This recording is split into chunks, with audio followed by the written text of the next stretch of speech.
Hello बच्चों, जय हिंद, वंदे मातरम। मैं भूटान आपका अपने यूट्यूब चैनल भूटान पाठशाला में स्वागत करता हूं। मैं उम्मीद करता हूं कि आप बहुत अच्छे होंगे, मस्त होंगे, तंदुरुस्त होंगे और पढ़ाई भी बहुत ही शानदार तरीके से कर रहे होंगे। बच्चों कक्षा 6 की पहली क्लास में हमने देखा था कि जो कि इंट्रोडक्शन वीडियो थी कि कक्षा 6 की बीफे फूची के अंदर कौन-कौन से अध्याय आते हैं और उन अध्याय के अंदर हमें कौन से छोटे-छोटे टॉपिक पढ़ना है। आज हम उस बीफे फूची का पहला अध्याय लेकर आए हैं, जिसमें से हम पहला टॉपिक स्टार्ट करेंगे प्राकृत संख्याएं। आज ये दूसरी क्लास है। अध्याय 1 का नाम है पूर्ण संख्याएं। पूर्ण संख्याओं के अंदर हम जो देखेंगे पहला टॉपिक वो है प्राकृत संख्याएं। ऐसे करते हुए हम सभी टॉपिक 1 बाय 1 करके कवर करेंगे। आपको परेशान नहीं होना है, सब कुछ काफ़ी डिटेल में कराया जाएगा। ये हमारी टेंशन है, कैसे करवाना है, कितना करवाना है। बस आपको सारी वीडियो 1 बाय 1 करके देखना है, क्योंकि आपको ज़्यादा परेशानी नहीं होगी कि कौन सी वीडियो कब देखना है, क्योंकि सभी वीडियो के ऊपर आपको lecture number 1, lecture number 2, lecture number 3 ऐसे करके लिखा है। तो आप एक क्रम से सारी वीडियो देख सकते हैं, आपको काफ़ी अच्छे समझ में आएगा। वीडियो आप पहली बार देख रहे हैं तो हमारे चैनल को लाइक, शेयर एंड सब्सक्राइब जरूर करिएगा। ठीक है बच्चों, तो चलिए स्टार्ट करते हैं।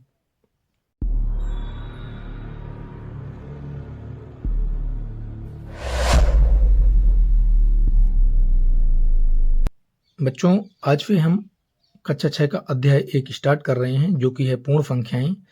इसका पहला टॉपिक है प्राकृत संख्याएं। आखिर प्राकृत संख्याएं होती क्या हैं, आप डेली लाइफ से भी इसे कनेक्ट करके सीख सकते हैं। जैसे मान लीजिए आपके सामने कोई वस्तु रखी हुई है।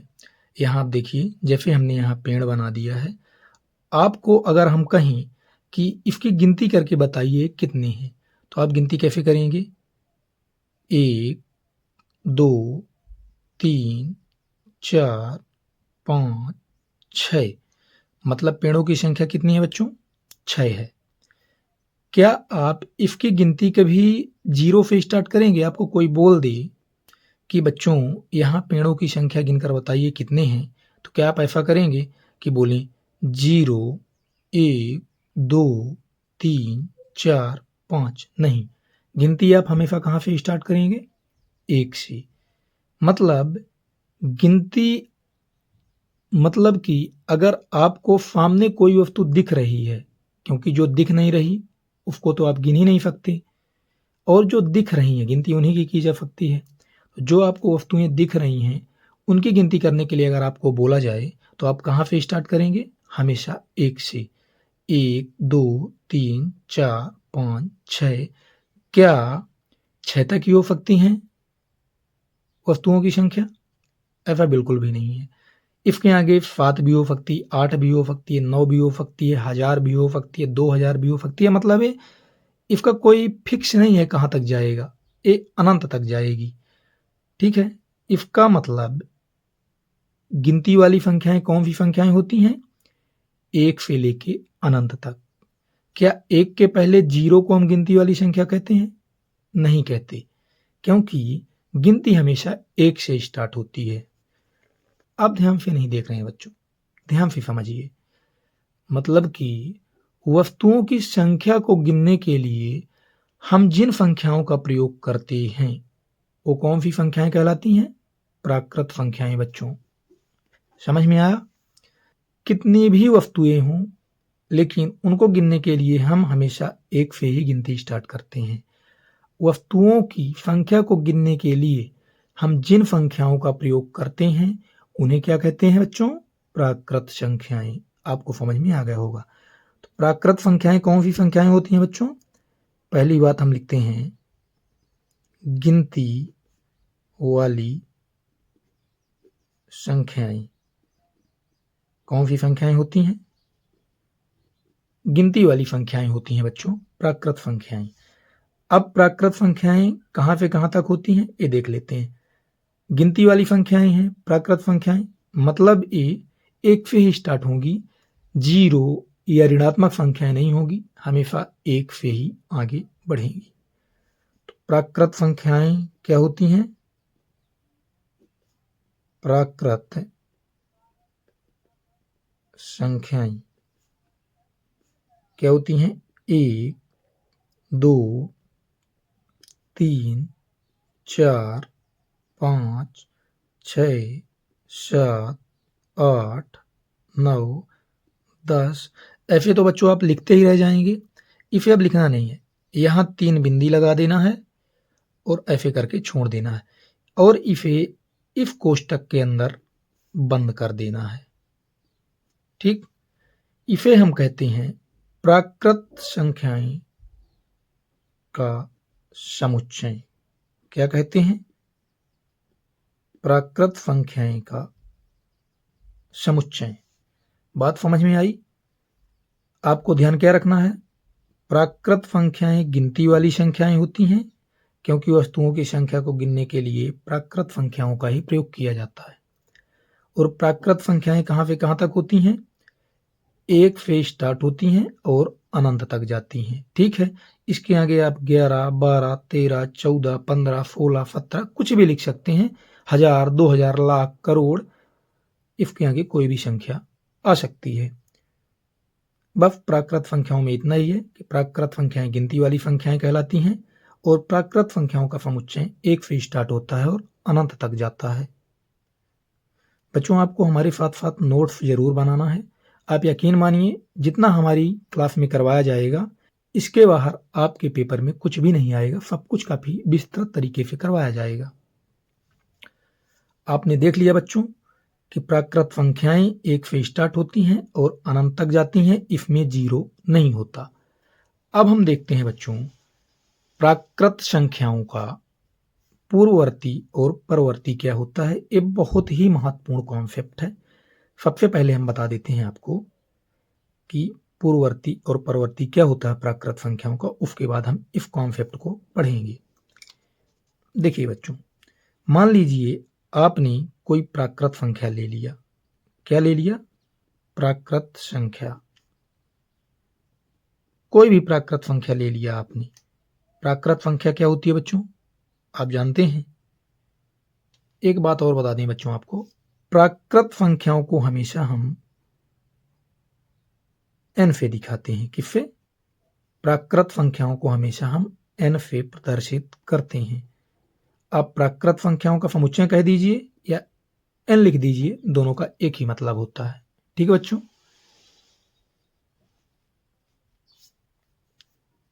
तो हम कोई भी एक प्राकृत संख्या ले लेंगे।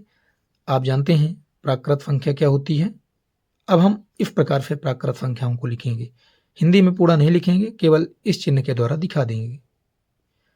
प्राकृत संख्याएं कहां से कहां तक होती हैं? 1, 2, 3, 4 ऐसे करके अनंत तक जाती हैं बच्चों। ठीक है, अब इस प्राकृत संख्या में से हम कोई भी प्राकृत संख्या ले लें। ठीक, हमने कोई भी प्राकृत संख्या ले लिया, तो अगर इस प्राकृत संख्या में आप 1 जोड़ देंगे, तो 1 जोड़ने के बाद मान लीजिए हमने x कोई एक प्राकृत संख्या ले लिया, तो इस x में 1 जोड़ देंगे तो आपको जो संख्या मिलेगी उस संख्या को हम इस x का परवर्ती कहेंगे। जैसे x में 1 जोड़ने पे हमें क्या मिलेगा?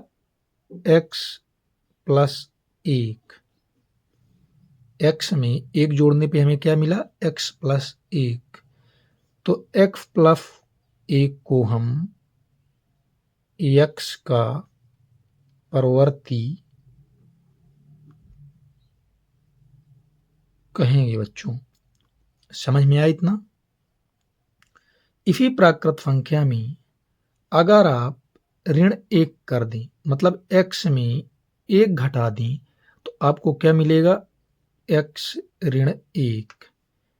x ऋण 1 जो आया उसे हम x का पूर्ववर्ती कहते हैं। पूर्ववर्ती मतलब इस संख्या के पहले और परवर्ती मतलब इस संख्या के बाद आने वाला। इसे क्या कहेंगे बच्चों? x का पूर्ववर्ती कहते हैं। बात समझ में आई कि नहीं आई? आप समझ गए होंगे। अगर किसी प्राकृत संख्या में 1 जोड़ दिया जाए तो हमें उस प्राकृत संख्या का परवर्ती प्राप्त होता है जो कि x+1 होता है। और अगर उस प्राकृत संख्या में एक घटा दिया जाए तो हमें जो प्राप्त होता है x-1, उसे हम x का पूर्ववर्ती कहते हैं। ठीक है बच्चों, अब हम देखते हैं जो इंपॉर्टेंट कॉन्सेप्ट थे उनका क्या मतलब है। कॉन्सेप्ट नंबर 1 है बच्चों, ये कुछ और नहीं, जो हमने आपको समझा दिया वही है। एक बात और समझ लीजिए बच्चों आप, कि प्राकृत संख्याओं का जो पूर्ववर्ती और परवर्ती आएगा, ये हमेशा, मान लीजिए यहाँ कोई प्राकृत संख्या दी हुई है और इसका आपने पूर्ववर्ती निकाला, तो जो पूर्ववर्ती आएगा वो भी हमेशा एक प्राकृत संख्या ही होगा। ऐसा नहीं है कि आपने कोई प्राकृत संख्या ले लिया और उसका पूर्ववर्ती निकाला तो वो प्राकृत संख्याओं में है ही नहीं। मतलब 1 से अनंत के बीच में ही होनी चाहिए, ऋण में नहीं होनी चाहिए, जीरो नहीं होनी चाहिए, मतलब इन्हीं संख्याओं में होनी चाहिए। मतलब कि प्राकृत संख्याओं में से ही होना चाहिए पूर्ववर्ती और परवर्ती किसी भी प्राकृत संख्या का। ठीक है बच्चों, तो देखिए दी गई प्राकृत संख्या में एक जोड़ने पर उस प्राकृत संख्या का परवर्ती और एक घटाने पर उस प्राकृत संख्या का पूर्ववर्ती प्राप्त होता है। यही बच्चों जो हमने आपको अभी समझाया कि अगर प्राकृत संख्या में एक जोड़ देंगे तो हमें इसका परवर्ती प्राप्त हो जाएगा और अगर एक घटा देंगे तो इसका पूर्ववर्ती प्राप्त हो जाएगा। यही इस पॉइंट पे बताया गया है। दूसरा पॉइंट है बच्चों, प्राकृत संख्याओं का पूर्ववर्ती और परवर्ती हमेशा एक प्राकृत संख्या होता है, जो अभी हमने आपको समझाया कि जो पूर्ववर्ती और परवर्ती होगा प्राकृत संख्या का, वो हमेशा एक प्राकृत संख्या में से ही होगा। मतलब ये क्या होगा, ये भी एक प्राकृत संख्या होगा और ये जो परवर्ती है ये भी एक प्राकृत संख्या ही होगा बच्चों। तो आपको समझ में आ गया होगा किसी प्राकृत संख्या का पूर्ववर्ती और परवर्ती कैसे निकालते हैं। अब इसी को हम उदाहरण के माध्यम से देखते हैं। कुछ उदाहरण लेते हैं बच्चों। जैसे मान लीजिए आपको दे दिया गया 7 एक संख्या है। ये क्या है, एक प्राकृत संख्या है, क्योंकि ये भी प्राकृत संख्या के समुच्चय में से ही आता है। ठीक, हमने आपको बताया है कि 1 से लेकर अनंत तक जितनी संख्याएं हैं वो सब प्राकृत संख्याएं होती हैं। ठीक है बच्चों, तो अब इसका आपको पूर्ववर्ती और परवर्ती निकालना है। इसका अगर आपको कोई बोल दे परवर्ती निकालिए तो आप क्या करेंगे, इसमें एक जोड़ देंगे। 7 धन 1 बराबर कितना हुआ, 8। 8 को हम क्या कहेंगे बच्चों, 7 का परवर्ती। इसे क्या कहेंगे, 7 का परवर्ती है। बात समझ में आई बच्चों। अब अगर आपको बोल दिया जाए 7 का पूर्ववर्ती निकालिए, लेकिन आपको ध्यान रखना है जैसे 7 का परवर्ती आया, परवर्ती निकालने के बाद आपको ये चेक जरूर करना है क्या ये भी एक प्राकृत संख्या है। हाँ, 8 भी प्राकृत संख्या है, इसलिए इसे हम 7 का परवर्ती कहेंगे। अब 7 का पूर्ववर्ती निकालने के लिए हम क्या करेंगे, 7 में ऋण 1 कर देंगे। 7 ऋण 1 कितना होता है बच्चों, 6। अब चेक करना है क्या 6 भी एक प्राकृत संख्या है। हाँ, 6 भी प्राकृत संख्या के अंदर आता है, इसीलिए हम 6 को 7 का पूर्ववर्ती कहेंगे। 6 क्या है, 7 का पूर्ववर्ती है। ठीक बच्चों, इतना समझ में आया कि नहीं आया। ठीक है, अब हम एक और उदाहरण देखते हैं। मान लीजिए आपको कोई बोल दे कि 1022 का पूर्ववर्ती और परवर्ती निकालिए। बच्चों आप कोई भी प्राकृत संख्या ले लीजिए, सभी का पूर्ववर्ती और परवर्ती आप निकाल पाएंगे। बस एक ऐसी संख्या है प्राकृत संख्या में जिसका पूर्ववर्ती नहीं निकलता लेकिन परवर्ती निकलता है, हम उसको आपको बताएंगे। जैसे 1022 है, आपको कोई बोल दे इसका परवर्ती निकालिए, तो आप इसमें क्या करेंगे, धन 1। जो कि आएगा 1023। 1022 में 1 जोड़ देंगे तो 1023 आएगा। क्या ये प्राकृत संख्या है? जी हाँ, ये प्राकृत संख्या में आएगी। तो ये 1023 को हम 1022 का परवर्ती कहेंगे। इसका पूर्ववर्ती निकालिए बच्चों। इसमें ऋण 1 कर देंगे तो 1022 में 1 घटा देंगे तो क्या आएगा? 1021। क्या ये भी एक प्राकृत संख्या है? जी बच्चों, ये भी एक प्राकृत संख्या है, इसलिए 1021 को हम 1022 का पूर्ववर्ती कहेंगे। ठीक बच्चों, एक ऐसा उदाहरण देखते हैं जिसमें उस संख्या का परवर्ती तो निकलेगा लेकिन पूर्ववर्ती नहीं निकलेगा, और पूरी प्राकृत संख्या में केवल वही ऐसी संख्या है जिसका पूर्ववर्ती नहीं निकलता और परवर्ती निकलता है। आपको बता दें बच्चों, दुनिया की कोई भी प्राकृत संख्या ले लीजिए, सभी का परवर्ती निकलता है। जैसे बच्चों हम देखते हैं एक, ये समस्या केवल एक के साथ ही है क्योंकि एक प्राकृत संख्या है, तो एक का भी हम पूर्ववर्ती और परवर्ती निकाल सकते हैं। देखते हैं क्या पूर्ववर्ती और परवर्ती इसका निकलता है या नहीं। इसका परवर्ती निकालने के लिए हम क्या करेंगे? एक में प्लस 1 कर देंगे तो 1 प्लस 1 कितना होगा? 2 होगा बच्चों। अब चेक करना है क्या 2 भी एक प्राकृत संख्या है? जी हाँ, 2 भी एक प्राकृत संख्या है, तो हम 2 को 1 का क्या कहेंगे? 1 का परवर्ती है। ठीक है, 2 1 का क्या है? परवर्ती है। अब इसका पूर्ववर्ती निकाल कर देखते हैं बच्चों। 1 में ऋण 1 करेंगे तो 1 ऋण 1 क्या होगा बच्चों? 1 में 1 घटा देंगे तो क्या होगा? 0। यहां बात फंस गई बच्चों। देखिए, इसका परवर्ती तो निकला जो कि 2 है। परवर्ती 2 को क्यों कहा गया? क्योंकि ये भी एक प्राकृत संख्या ही है।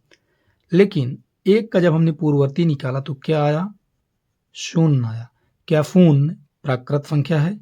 नहीं, प्राकृत संख्या नहीं है। प्राकृत संख्या नहीं है, तो क्या हम 0 को 1 का पूर्ववर्ती कहेंगे? बिल्कुल नहीं कहेंगे, क्योंकि ये प्राकृत संख्या नहीं है। 1 का पूर्ववर्ती नहीं है। इतनी बात आपको समझ में आई बच्चों? आपको बता दें, आप दुनिया की कोई भी प्राकृत संख्या ले लीजिए, सभी का पूर्ववर्ती और परवर्ती निकलेगा।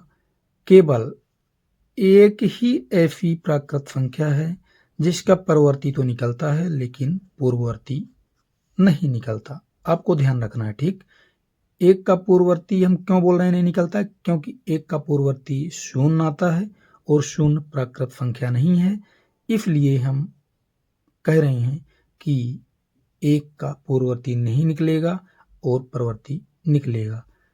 ठीक है बच्चों, सभी प्राकृत संख्याओं का पूर्ववर्ती और परवर्ती निकलता है, लेकिन 1 का केवल पूर्ववर्ती नहीं निकलता जबकि परवर्ती निकलता है।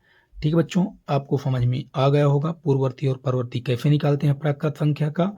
अब हम कुछ उदाहरण देख लेते हैं। बच्चों, आपकी बुक में जब आप प्राकृत संख्याओं और पूर्ववर्ती और परवर्ती के बारे में पढ़ लेते हैं तो 3 प्रश्न दिए हुए हैं, प्रयास कीजिए में, उनको हम हल कर लेते हैं। देखिए, पहला प्रश्न है, दी गई संख्याओं के पूर्ववर्ती और परवर्ती लिखिए। अब तो आप काफी आसानी से लिख लेंगे क्योंकि आप समझ गए हैं कैसे निकालेंगे। 19 का परवर्ती निकालने के लिए आप क्या करेंगे? +1 करेंगे तो 19 + 1 कितना होगा बच्चों? 20। ये क्या होगा? परवर्ती होगा। किसका? 19 का परवर्ती 20 है। 19 का पूर्ववर्ती क्या होगा बच्चों? 19 ऋण 1 18। ये क्या होगा? पूर्ववर्ती होगा बच्चों। ठीक है, अब इसका निकालते हैं। 1997 का परवर्ती क्या होगा बच्चों? +1 1997 में 1 करेंगे तो 1998 आएगा। 1997 का पूर्ववर्ती निकालेंगे तो क्या होगा, 1997 में ऋण 1 करेंगे तो 1996 आएगा। अब इधर है बच्चों, 12,000 में प्लस 1 करेंगे तो क्या आएगा, 12,001 होगा। इसका परवर्ती कितना, 12,000 में बच्चों अगर आप 1 घटा देंगे तो कितना आएगा, 11,999। ठीक है, जो 12,000 का पूर्ववर्ती होगा। आपको ध्यान रखना है परवर्ती और पूर्ववर्ती दोनों ही प्राकृत संख्याओं के प्राकृत संख्या ही होंगी। हालांकि आपको ज़्यादा टेंशन नहीं लेना है, ये दुविधा केवल 0 के साथ आती है, बाकी सबके साथ ठीक है। 49 का परवर्ती निकालेंगे तो इसमें +1 करेंगे तो क्या आएगा, 50। इसका पूर्ववर्ती ऋण 1 48 आएगा बच्चों। 1 लाख है, 1 लाख का परवर्ती क्या होगा बच्चों, 1,01,000। इसका पूर्ववर्ती क्या होगा बच्चों, 1 लाख में 1 घटाएंगे 99,999। अब आपको ये दिया है बच्चों कितना, आपको पढ़ना कैसे है इसे, अगर आप पढ़ना नहीं जानते हैं तो आप इसी वीडियो के डिस्क्रिप्शन बॉक्स में जाइएगा, आपको ये लिंक मिल जाएगी कि दी हुई संख्याओं को हम कैसे पढ़ते हैं। अगर अंकों के रूप में लिखी है और शब्दों के रूप में लिखी है तो उसे अंकों के रूप में हम कैसे लिखते हैं। ये कितना बच्चों, इकाई, दहाई, सैकड़ा, हजार, 10,000, लाख, 10 लाख, मतलब कितना है, 24,40,701 में अगर आप 1 जोड़ देंगे तो कितना आएगा, 24,40,702। ये क्या होगा, इसका परवर्ती होगा। इसका पूर्ववर्ती क्या होगा बच्चों, ऋण 1 कर देंगे, 24,40,701 है तो 700 हो जाएगा बच्चों। इसका आप परवर्ती निकालेंगे तो क्या करेंगे, +1। 1,01,99 है तो परवर्ती क्या होगा बच्चों, 1,02,000, क्योंकि 199 में 1 जोड़ेंगे 200 हो जाएगा। पूर्ववर्ती क्या होगा बच्चों, ऋण 1, 1,01,98। अब इसका परवर्ती देखेंगे बच्चों कितना है, इकाई, दहाई, सैकड़ा, हजार, 10,000, लाख, 2,08,090 है तो इसका 1 जोड़ देंगे कितना हो जाएगा, 91। पूर्ववर्ती कितना होगा बच्चों, ऋण 1 करेंगे 2,08,089 होगा बच्चों। तो पहला प्रश्न बच्चों कंप्लीट हो गया। आपने देखा कैसे हम दी हुई संख्याओं का पूर्ववर्ती और परवर्ती निकालेंगे। अगला प्रश्न है बच्चों, प्रश्न नंबर 2, क्या कोई ऐसी प्राकृत संख्या है जिसका कोई पूर्ववर्ती नहीं होता।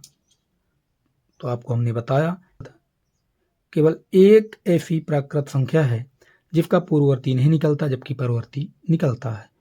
तो आप उत्तर कैसे लिखेंगे, क्या कोई ऐसी प्राकृत संख्या है जिसका कोई पूर्ववर्ती नहीं होता। आप लिखेंगे हाँ। क्या लिखेंगे, हाँ। वह प्राकृत संख्या, वह प्राकृत संख्या 1 है। ठीक है, क्या लिखेंगे, हाँ वह प्राकृत संख्या 1 है क्योंकि हम जानते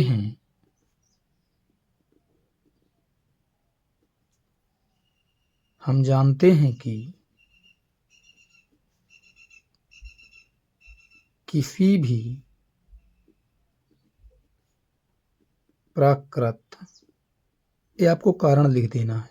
अगर आप इतना भी लिख देंगे कि हाँ वह प्राकृत संख्या 1 है तब भी आपको पूरे नंबर दिए जाएंगे, लेकिन अगर आप कारण दिखा देंगे कि क्यों है ऐसा तो और अच्छा होगा। क्योंकि हम जानते हैं कि किसी भी प्राकृत संख्या का पूर्ववर्ती और परवर्ती हमेशा एक प्राकृत संख्या होगी।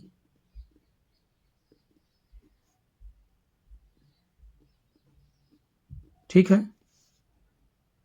हाँ, वह प्राकृत संख्या एक है, क्योंकि हम जानते हैं कि किसी भी प्राकृत संख्या का पूर्ववर्ती और परवर्ती हमेशा एक प्राकृत संख्या होगी, जबकि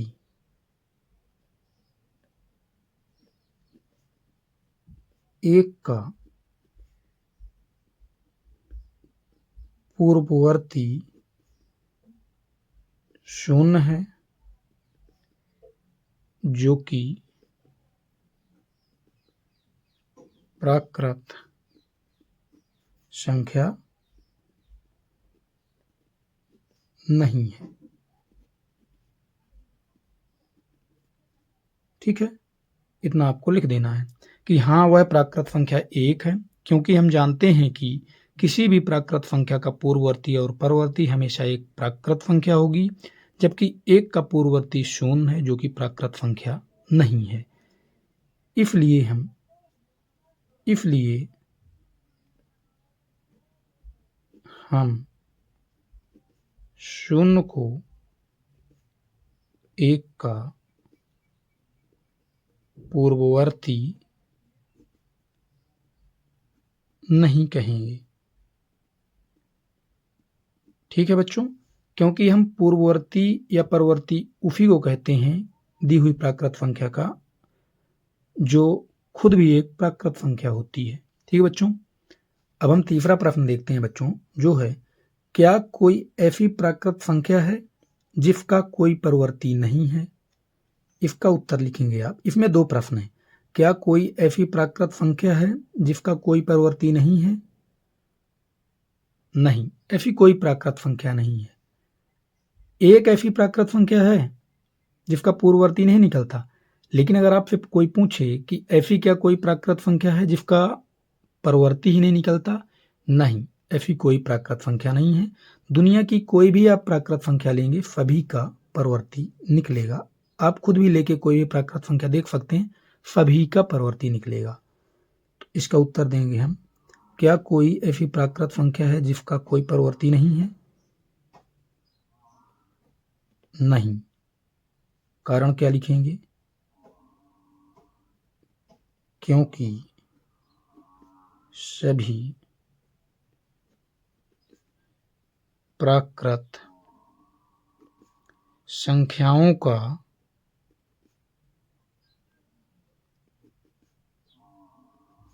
परवर्ती होता है। ठीक है बच्चों, अब अगला प्रश्न है इसी में, क्या कोई अंतिम प्राकृत संख्या है? बच्चों, आप अंतिम प्राकृत संख्या पता ही नहीं कर सकते, क्योंकि प्राकृत संख्या कहाँ से कहाँ तक जाती हैं? एक से लेकर प्राकृत संख्या कहाँ से कहाँ तक जाती हैं? 1, 2, 3, 4, 5 से लेके अनंत तक जाती हैं।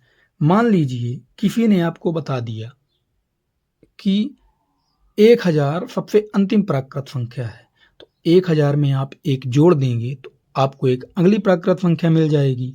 तो क्या 1000 उसने जो बताया वो अंतिम प्राकृत संख्या थी?